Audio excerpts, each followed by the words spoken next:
this special event on the occasion of the 6th anniversary of the armed conflict in Yemen. My name is Andrea and I am the director of the Human Rights Film Festival Berlin. Before we will start tonight's discussion on the current situation in Yemen, we will hear a short statement by director Skye Fitzgerald. Skye did this outstanding documentary Hunger Ward, which shows an unflinching picture of the human-caused famine in Yemen. This film is Oscar nominated and will be online until March 28th, so I really urge you to watch this film. Before I leave the floor to Skye and our panelists, I want to say thank you to our partners, Action Against Hunger Germany and the Center for Humanitarian Action. I also would like to use this opportunity to say thank you to Andrea Steinke of the Center for Humanitarian Action, who will be your moderator tonight. So the catalyst for me personally for doing the refugee trilogy was really just the knowledge that that such a huge portion of the global population is currently displaced. In looking at sort of the global resources that we're trying to sort of assist with global displacement, it just didn't seem like the resources were there, or the attention, more importantly, was there to properly deal with such a large global displacement. And so at that point forward, we decided to sort of really study it, right, in our own cinematic way by doing 3 different stories in different areas where that displacement was playing out in a different way, in a different fashion. So the first one was on the Syrian-Turkish border. The second one was covering the asylum seeker path across the Mediterranean with Lifeboat. And then the third, of course, is Hunger Ward, where we're looking more at internal displacement, or IDPs, in Yemen, which is a huge issue that doesn't really get talked about much, but it's a incredible problem that is affecting millions of people due to the war and of the Saudi-led coalition in the country.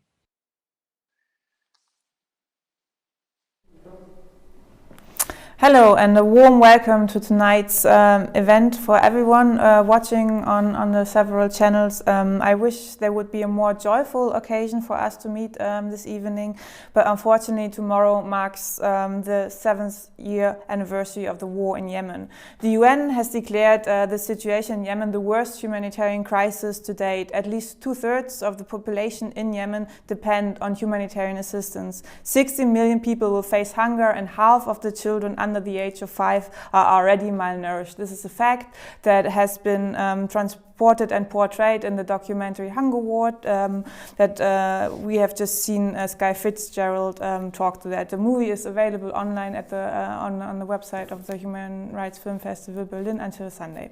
So Yemen is often framed as a forgotten crisis, but as our panelist Radhya Almutawakel recently wrote in an op-ed, it is not so much forgotten as it is actively and consciously ignored by most of the world.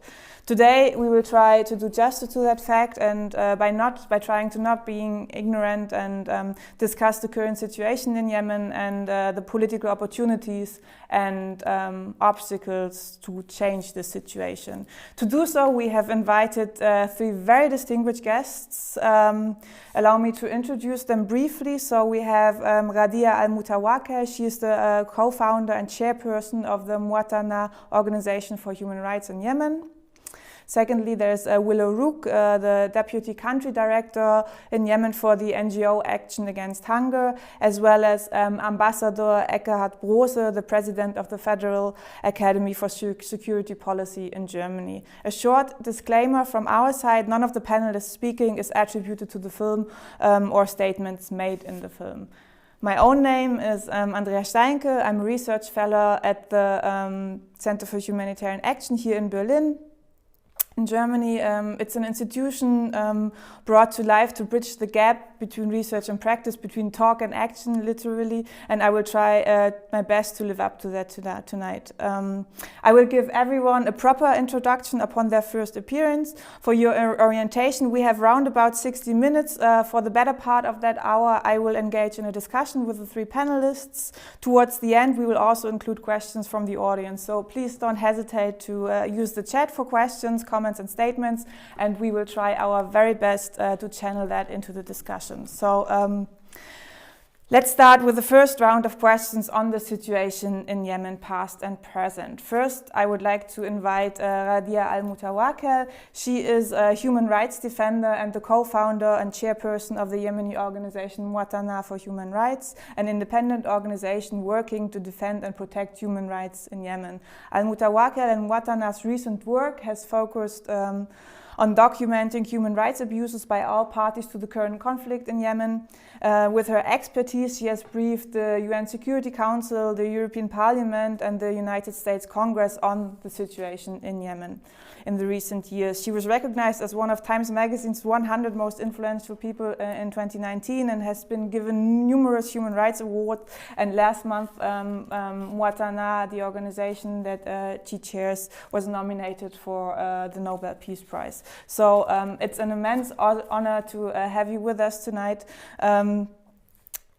Dear Radhya, can you draw a picture on the development of the civil war and conflict situation in Yemen over the past 6 years? What are the implications from a specific human rights perspective? Thank you, and I'm happy to be with you today. I hope that my voice is clear. Okay. So the war in Yemen has started in 2014 when an armed group that is called Houthis and backed by Iran attacked Sana'a and then expanded. And then it was escalated in March 2015 with the military intervention by the Saudi and Emirati-led coalition. And since then, Yemen has been through different escalations, and now we can say there is a huge collapse of the state in Yemen, and it is controlled by armed groups all over Yemen.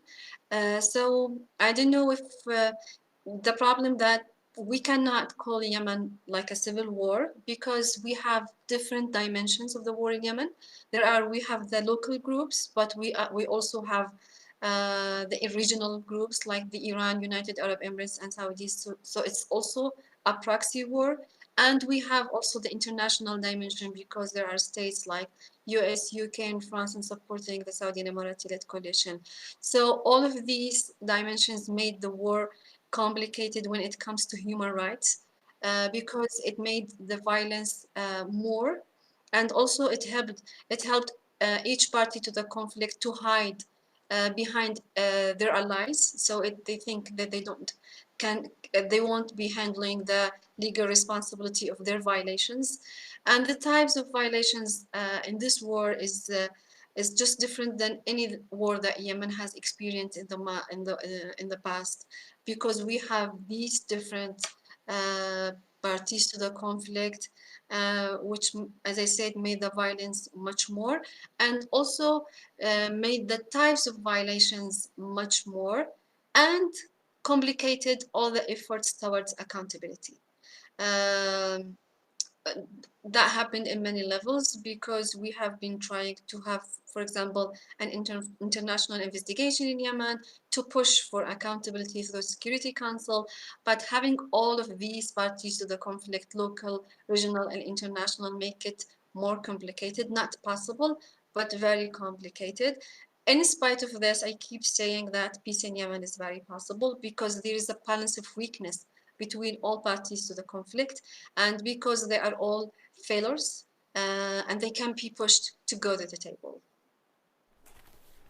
Thank you so much, Radhya, first portrait of indeed the complexity of the crisis we are trying to grasp at the moment, and also for giving a little bit of more positive perspective on the possibilities of peace. So I will now turn to Willow. She's the head of, Willow Rook is the head of programs with Action Against Hunger in Yemen. She's coordinating activities in health, nutrition, food security, water and sanitation. She has 6 years of experience in humanitarian operations and program management in such contexts as South Sudan, Iraq, Ethiopia and Yemen. She holds a master's degree in environmental policy and regulation from the London School of Economics, and I'm very happy to have you with us tonight, Willow.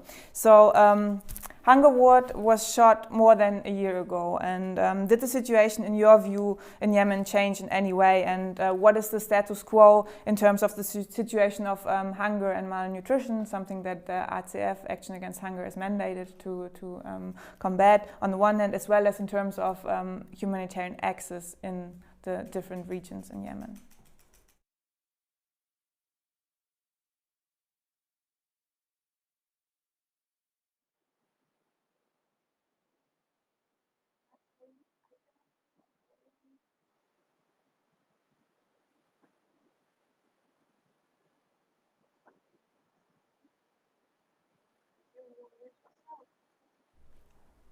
Can you?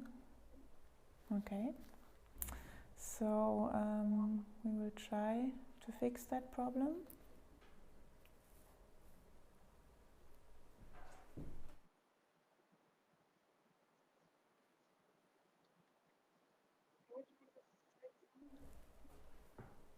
Okay, I cannot hear you, unfortunately. Maybe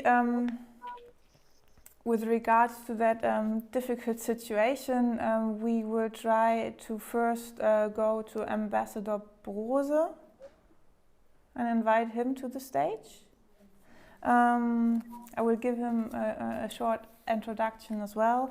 So Ambassador Ekkehard Brose is the current president of the German Federal Academy for Security Policy. Prior to that, he worked as a commissioner for civilian crisis prevention and stabilization at the German Federal Foreign Office, where he was also co-chair for the stabilization working group in the International Anti-Islamic State Coalition. From 2014 to 2016, he was the German ambassador to Iraq.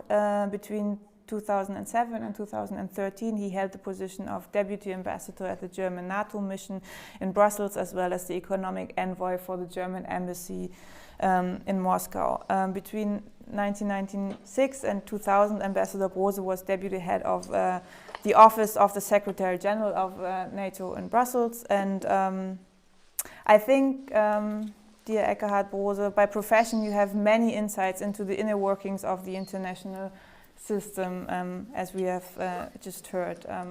I would like to talk to you about a specific tool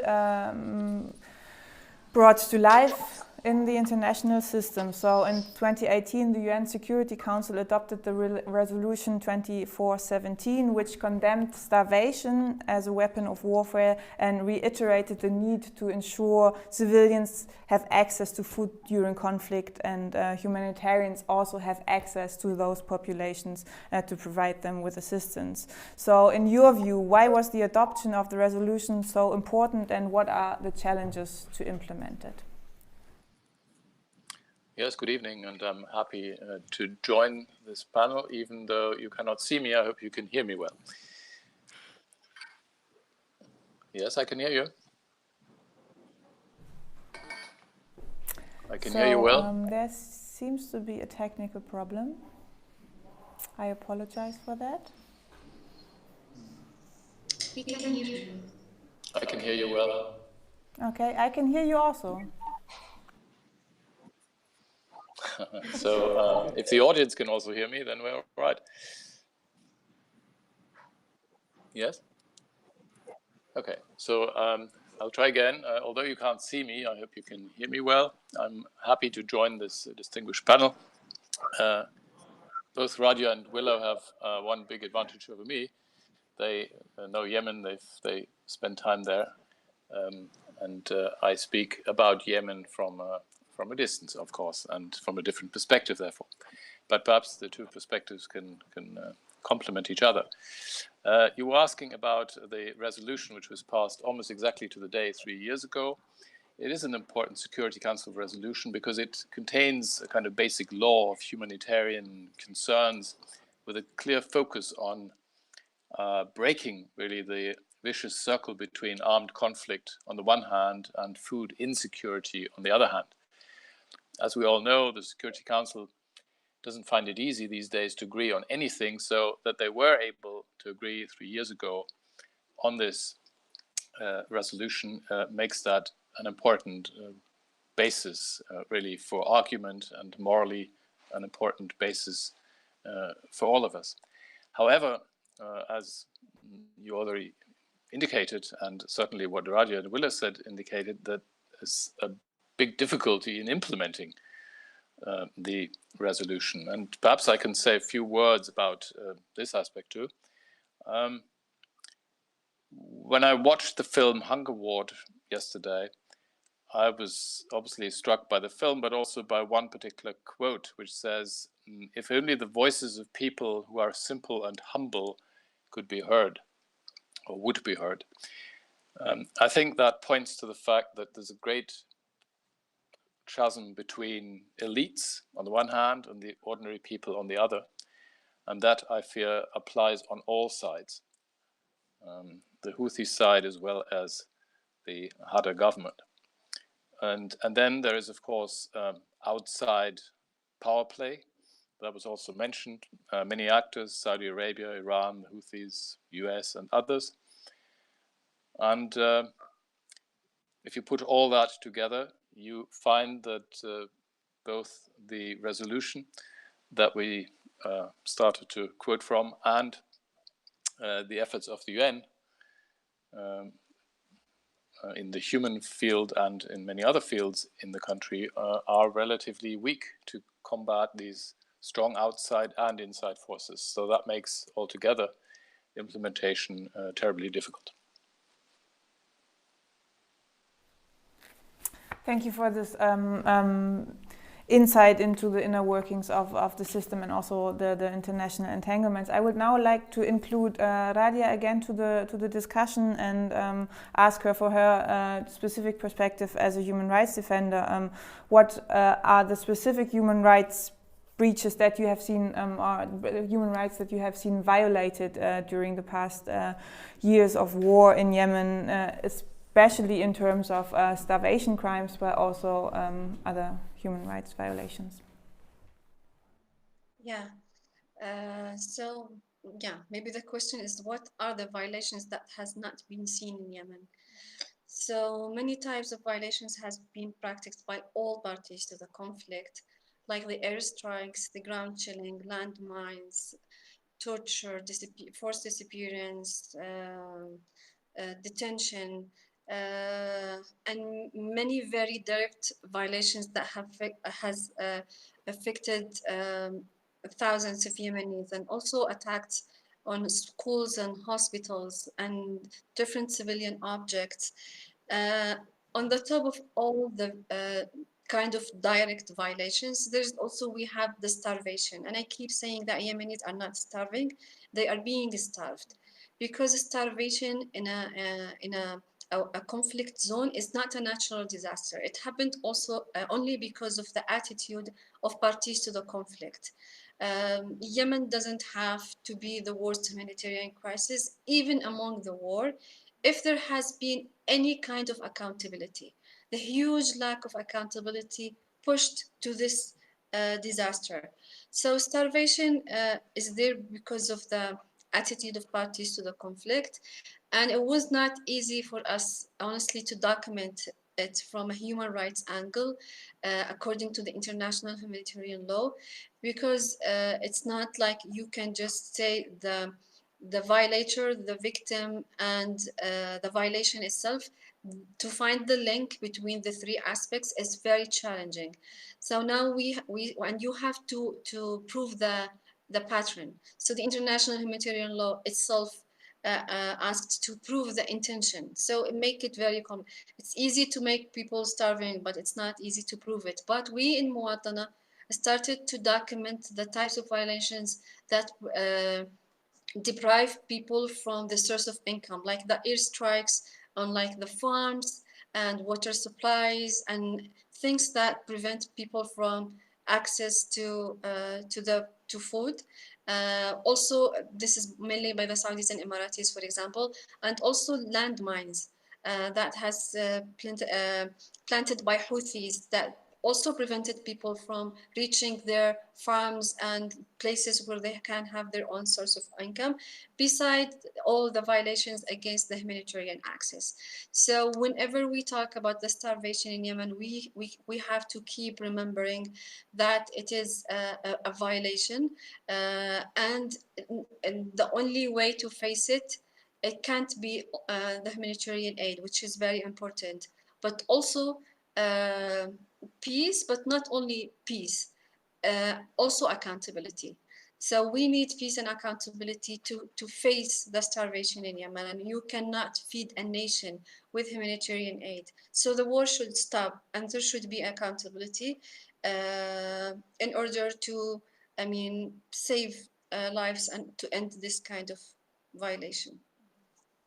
Thank you, Radhya. I think also the movie speaks to that point. I remember this one particular scene in the movie where one of the doctors says many children are actually suffering from gluten allergies, and this is a direct effect of the import of humanitarian assistance. And so it kind of also shows a way how this situation that we are in the moment and the responses that the international community is bringing towards the problem may not be the right solutions, right? I will try to include Willow Rook again to ask her to give a little bit of an update on the work of Action Against Hunger.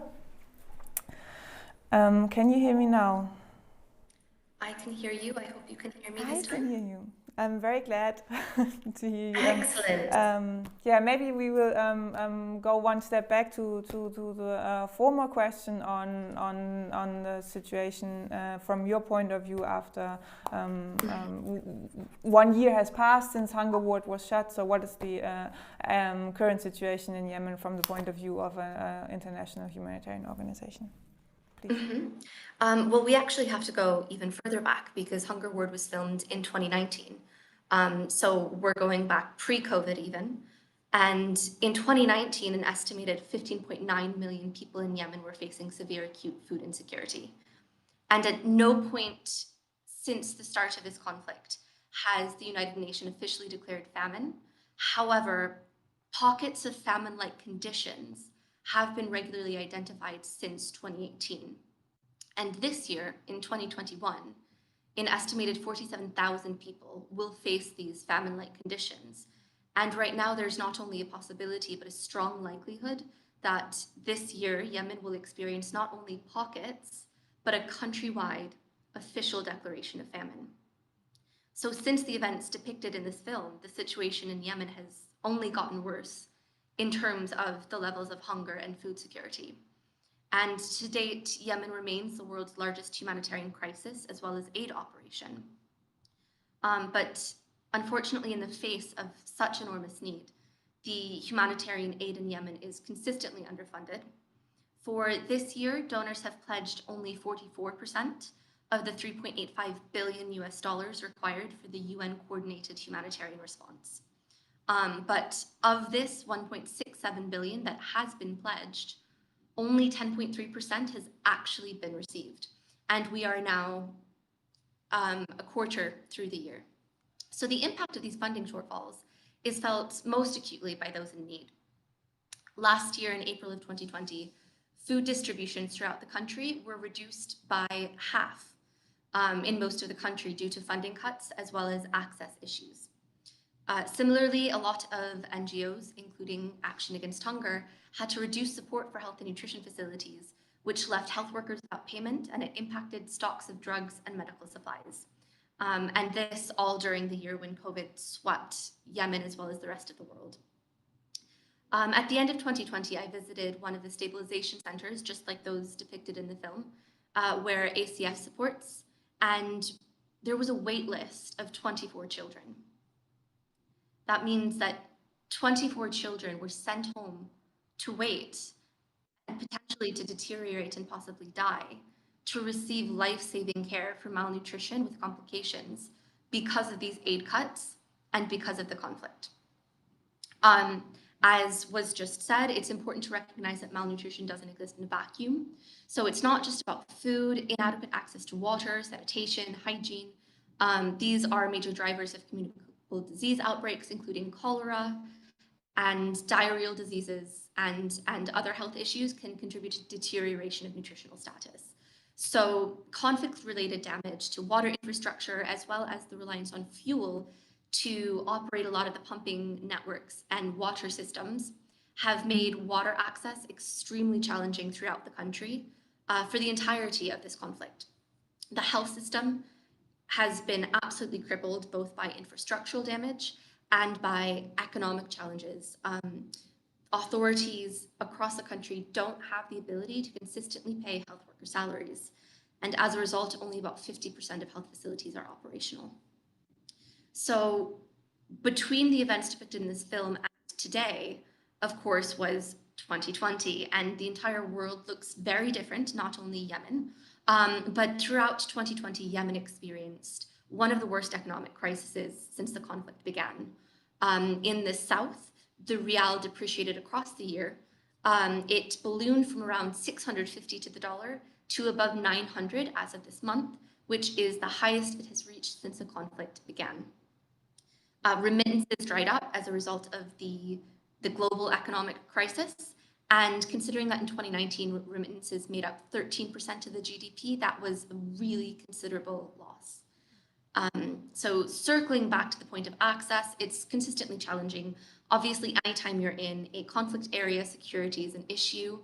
But despite the overwhelming number of people in need and being targeted with humanitarian assistance, totaling 19 million in 2020, the needs of Yemeni people remain severely underserved.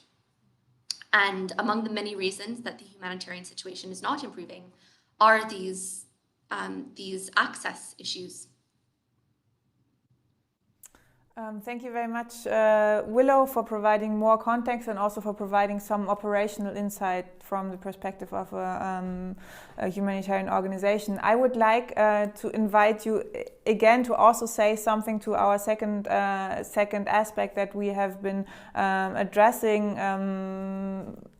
Ekkehard, Brose, as well as Radhya Almutawakel already spoke to such tools as the UN Security Council Resolution 2417. The UK UN Security Council presently did start in February of this year, and has also marked a certain political momentum to strengthen those kind of tools and actions on a global scale. So what are your recommendations towards the international community, and maybe specifically as this is hosted by the Human Rights Film Festival Berlin, and we will be largely speaking to a German audience, to what are your demands and recommendations for also a German government in that regard? Could you just speak a little bit to that? Well, as has been said by my fellow panelists, famine and hunger are now largely man-made. When you look at the countries that are reporting significant numbers of people facing emergency or catastrophic levels of food insecurity, nearly all of them are affected by conflict. Last year, 77 million people worldwide were facing acute hunger because of conflict or insecurity. So because of this link between famine and conflict, famine response and prevention require political solutions. And Resolution 2417 is a recognition of that. It's a unanimous condemnation of starvation as a weapon of war, and it paves the way for addressing conflict-induced food insecurity.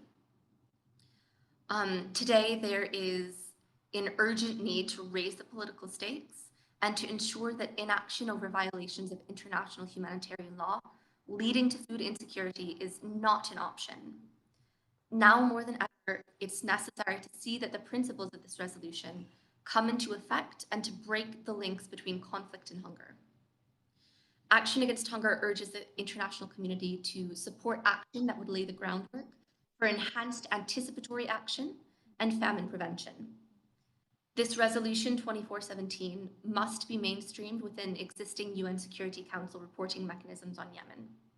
As such, we ask that all written and verbal reports on Yemen to the UN Security Council should routinely address the food security situation, including potential breaches of international humanitarian law by any party to the conflict. 2 weeks ago, on the 11th of March, UN Secretary General Antonio Guterres announced the creation of an interagency high-level task force on preventing famine.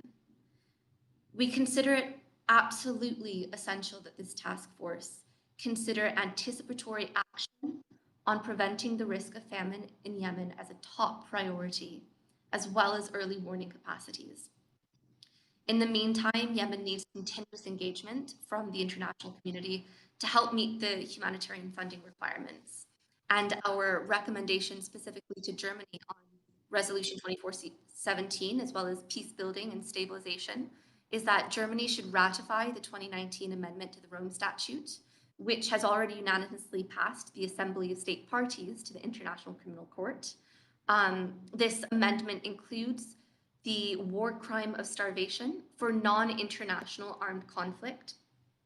We urge Germany to build on its profile as a humanitarian and development donor, as well as a political actor at the international level, to lead on this resolution in support with other key stakeholders, and to reinforce the implementation of Resolution 2417, including improved reporting as well as accountability mechanisms.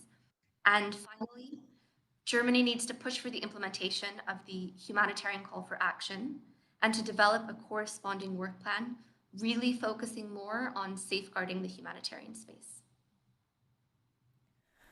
Thank you, Willow, for this very on-the-spot formulation of demands. I'm very happy that you brought the Rome Statute, the amendment to the International Criminal Court into discussion, because I also think it's a very important legislative tool to grasp what is happening in Yemen. I would now like to invite all the speakers to speak a little bit more about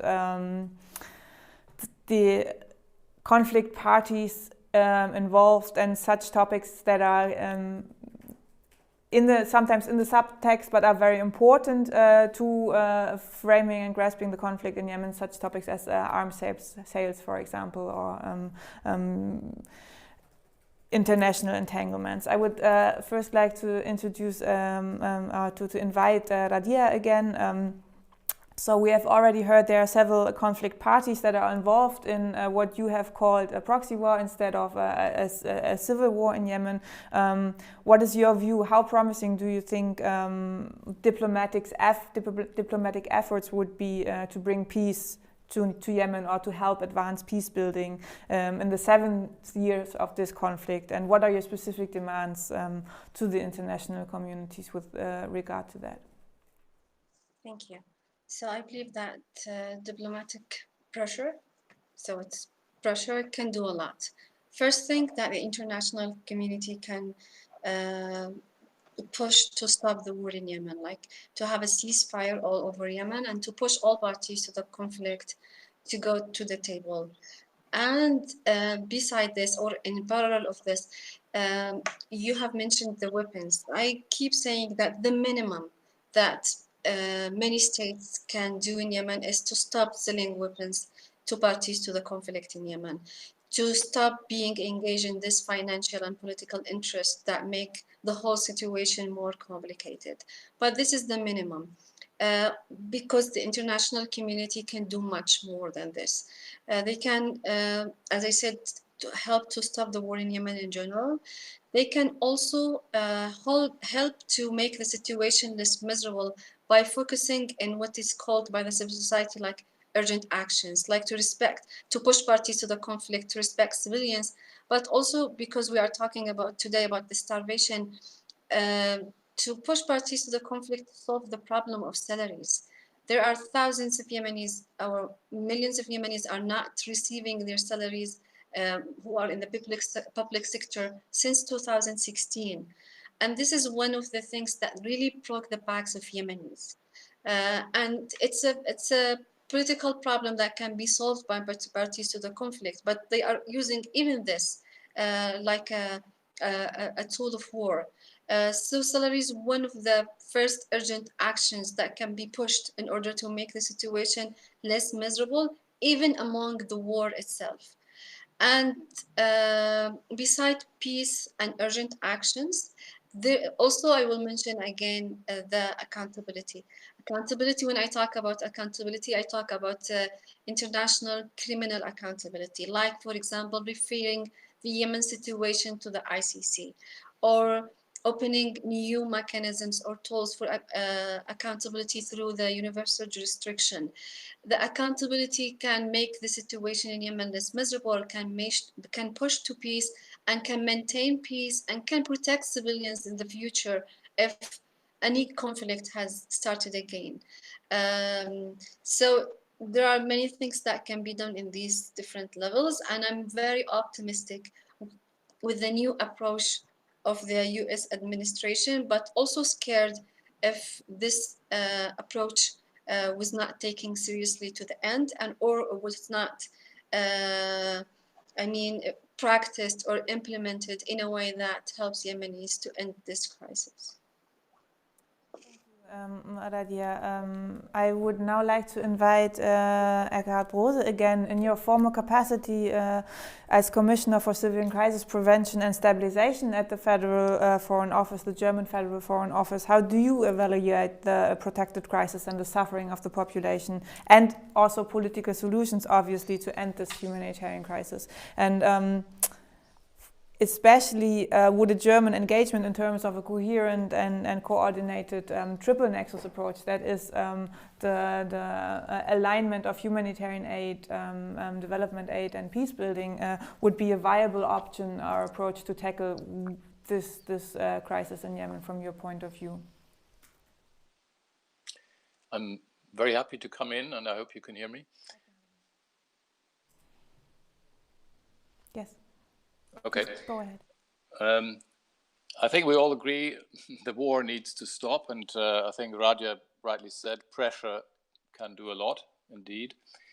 I would like to look at the various parties perhaps a bit more in detail, if very briefly. Saudi Arabia, I think, has an interest in bringing to an end this unsuccessful for Saudi Arabia, that is war, but without losing face. That is behind, I believe, the initiative, which we saw a couple of days ago, which is positive in that it speaks to this willingness. It doesn't contain much new, but it is positive and needs to be followed up.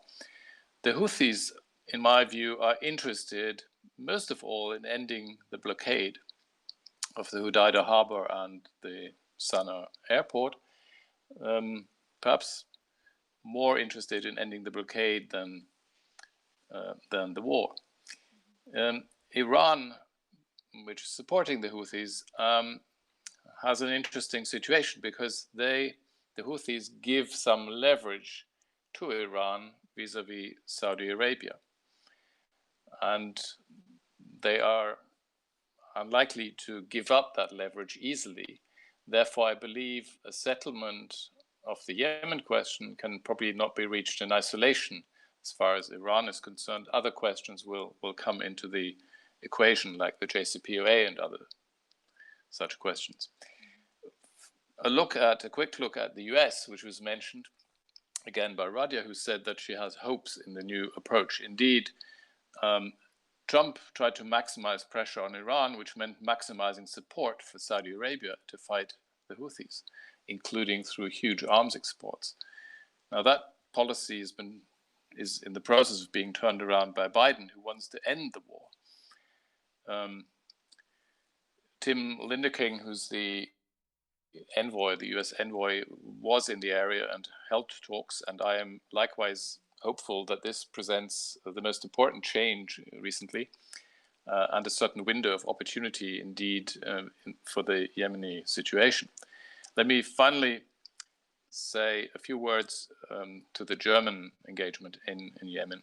I believe it conforms quite well to what you mentioned, this triple nexus, namely we are as we speak, the third largest humanitarian actor and donor vis-a-vis Yemen, with yearly contributions of 200 million euros. We are also very active in the field of development. The GIZ employs about 140 Yemenites to work in the field of development, particularly with regard to water and education. And finally, politically, you can point to the Berghoff Foundation, which is engaged in promoting the national dialogue and enjoys a lot of support and confidence from all sides. We also support Martin Griffiths, the envoy from the UN. We are active in Muscat, in Oman, which acts as a kind of center of diplomatic efforts as we speak. So there is quite a lot going on, not all of that visible. And it follows this logic that humanitarian development and diplomatic peacemaking efforts have to go hand in hand. Again, I hope for this window of opportunity, which is primarily, I think, opened by the change of the US administration. Thank you, Ekkehard. As you were speaking, a question from the chat was forwarded to me, and it actually, I think you are probably the most knowledgeable person to answer that. It actually refers to what you have just said, that Germany is one of the biggest humanitarian donors worldwide, but especially with regard to Yemen, Germany assists monetarily in huge scales. At the same time, Germany is exporting arms, weapons to parties to the conflict, and how to navigate the situation that seems to be contradictory in logic. Yeah, yes, indeed, it is complicated, the situation. I agree. When you talk about exporting arms to the parties, you perhaps mean in particular to Saudi Arabia. With regard to Saudi Arabia, our arms exports have been reduced radically. When you look at the quantities, I believe that what will make the biggest difference is the change in the US policy of arms exports. Also, I'm not perhaps 100% aware of each and every weapon that gets exported, for example, to Saudi Arabia, but I know that we have an active internal discussion in Germany, and I know, for example, that these many of the things that were exported are weapons that cannot really be used in the context of the Yemen war, and we attach importance to that as we take these decisions. So while I'm not saying there's an easy answer and a completely clean answer, I'm saying that we are making considerable efforts to live by our words and adjust arms exports accordingly.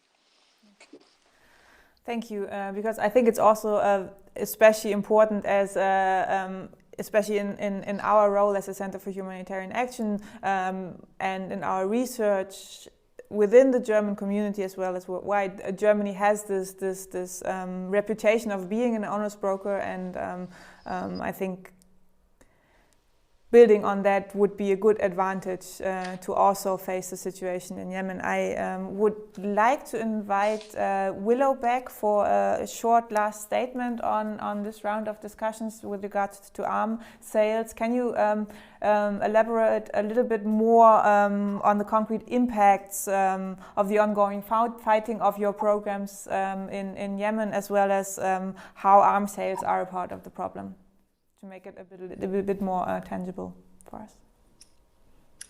Yes, well, I'll start by saying that when I hear that Germany must live by their words, I certainly hope that that applies to what Germany said 2 weeks ago at the UN Security Council Open Debate on Food Security and Conflict, when Germany said that conflicts must be solved before they lead to famine. So I hope that those are certainly words that are lived by. In terms of the impacts that we're seeing on the ground in Yemen, conflict remains the primary driver of this ongoing economic and food crisis. And the conflict is only worsening. The number of active front lines increased from 34 at the start of 2020 to 49 districts today, which is displacing millions of people since the conflict began, and over 10,000 people so far this year. 2021 has already marked an increase in clashes, and that includes within some of Action Against Hunger's areas of operation. So I have spoken to some of my colleagues who work close to the front lines, delivering medical and malnutrition treatment. And I've spoken to them about what they are seeing and feeling as these increases in hostilities have been affecting our areas of operation.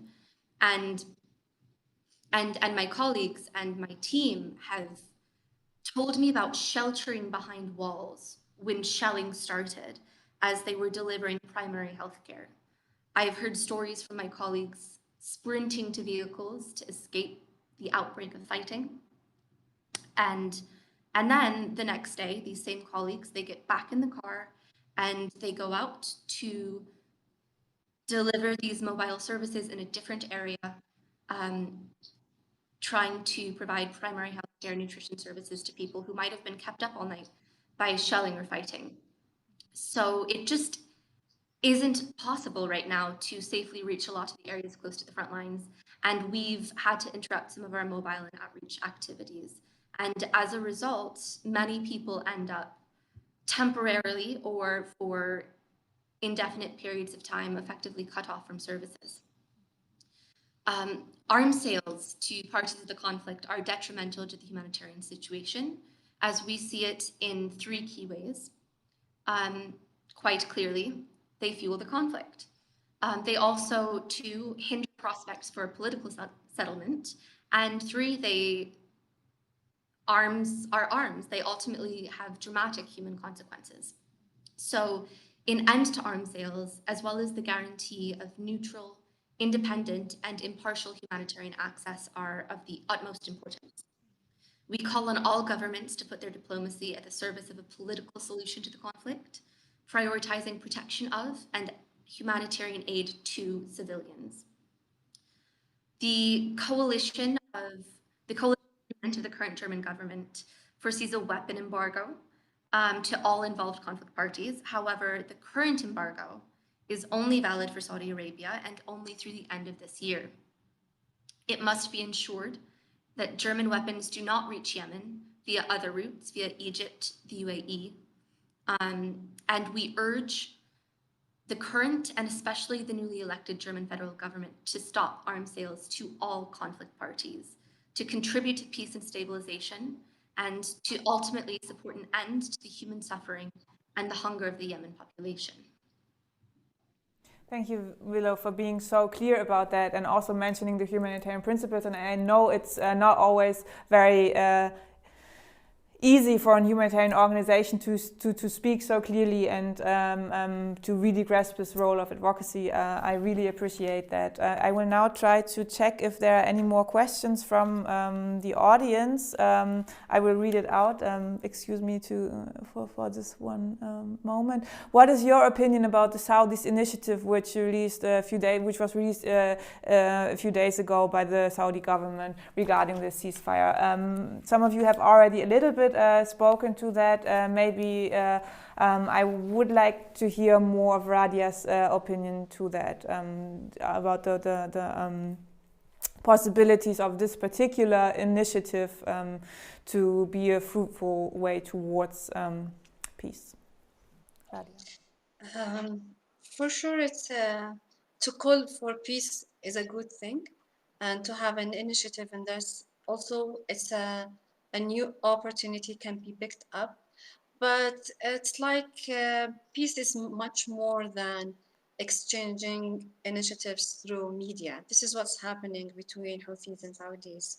So I hope that this initiative, the public one, has many steps toward direct negotiations between parties to the conflict. Because if they are exchanging their ideas through only media, then we are going to lose this chance. But I think it's it's good if any party to the conflict called publicly that they want peace, but this is not enough. It should be followed by many serious steps that shows that this is serious. So let's hope that those things that have been said will be followed up in a serious manner, like you have said. I am very, very thankful for all of your presence here. I would now like to invite all of you to close with a last final statement that you want to, your core statement that you want to share with the audience today. Maybe let's start with Ekkehard Brose. Okay, if I'm to set off, I would like to perhaps repeat one thing that Radhya just said, which I think is important. What matters is less the rhetoric. And I'm afraid to say even sometimes what matters less is what's in the documents of the UN and other organizations which were quoted. What matters is the concrete steps on the ground. In that regard, I believe one of the things where Germany could really, in the future, also make an important contribution to a settlement and a solution in Somalia, which ends the conflict, is, on the one hand, to help build confidence, because we have a position from which all sides do have a considerable amount of trust in us, in our impartial way of dealing with the situation, and therefore we can hopefully assist in building confidence, which is one of the commodities which is utterly missing after 6 years of war and atrocities. And a final point, again, where we would, I think, be well placed to add to the international efforts, that is in working out good stabilization programs for after the end of the war, but because it's not just important to end the fighting and the hunger, it's also important to start a constructive process which involves everybody, ideally, from all sides in the population, which supports structures of government and good governance in the state after the conflict has finished. Thank you for this very important notion of actually taking into consideration that we should also think about the time after the war. Rook, will you, Willow, would you like to follow up on that? Yes, thank you. Every day, my colleagues across the country witness and do their best to work against the growing hunger crisis, and they watch as it inches closer and closer to famine. Every single day that the conflict drags on, the humanitarian needs only continue to grow. Ultimately, peace isn't sustainable if people aren't able to meet their basic needs, such as water, food, nutrition, shelter, and healthcare. With Action Against Hunger and other organizations, we will continue to work to deliver essential humanitarian aid. But humanitarian aid is only a plaster, and a political solution is ultimately what is needed, and it is needed now. Yemen cannot wait. 6 years is already too long. Thank you, Willow. Thank you. Radhya, the last stage is yours, please. Yeah, I want to first say that I have been observing Germany in the Human Rights Council. And honestly, they have a very positive role in pushing for international investigation and creating the group of eminent experts. And I hope that they will keep their positive position in pushing for IIIM and also strengthening the work for the international investigation. I think this is very important and should continue. And maybe there is, because of the war and all the violations and the starvation, people don't know a lot about the ordinary Yemenis. Most of the Yemenis are still civilians, and most of Yemenis still dream of a state that is based on rule and democracy. Just before the war, we were about steps of having a new constitution, and we used to have a shape of state. And so people, they are very close to the idea of having a state that is based on the rule of law and the idea of democracy. So that is what every society deserve, and that is why what Yemenis deserve. So I hope that the international community will keep pushing to stop this very preventable war, and to also build the confidence again. The international community pressure or contribution should be balanced and independent towards all parties to the conflict. If you have a very balanced and independent pressure, then it works. If you have a very political pressure on one party to the conflict and ignoring other parties to the conflict, then it doesn't work. So I keep saying that the peace in Yemen is very possible. I'm not saying this just only because I want peace in my country. It's because I believe it's possible in spite of all the complications. It's very normal to have complications because the war is complicated itself. But peace in Yemen is very possible. And if the international community decided to stop the war, and I'm sure that Yemen can be a very successful story. Thank you, Radhya, especially for also this hopeful outlook in a situation that to a lot of people seems to be very hopeless, but I think it's very important that we have people who actually remind us of, also to get out of this crisis mode in our own talking about the situation. I'm very glad that you mentioned the fact that civilians actually urge for democracy and for all those things that a lot of other people on this planet actually enjoy. I hope we had the opportunity to share a little bit of knowledge and to share a little bit of energy with the audience on this very important topic. I would like to extend my warmest thanks to all our distinguished panelists, to Ambassador Ekkehard Brose, to Willow, Rook, and especially to Radhya Almutawakel, who is one of the people I think fighting for human rights and democracy and the most basic human needs there are, and this is a very important thing to keep in mind. I hope we can be able to continue this discussion at a later point, and all of you, please don't forget you can still watch Hunger Ward, the documentary, until Sunday. It is available on the website of the Human Rights Film Festival Berlin, and maybe it will give you more insight and more ideas to reflect, and maybe to gather some more knowledge and get active on the situation. Thank you so much. Enjoy your evening. Thank you, Ekkehard, Radhya, and Willow. It has been a great pleasure and an honor.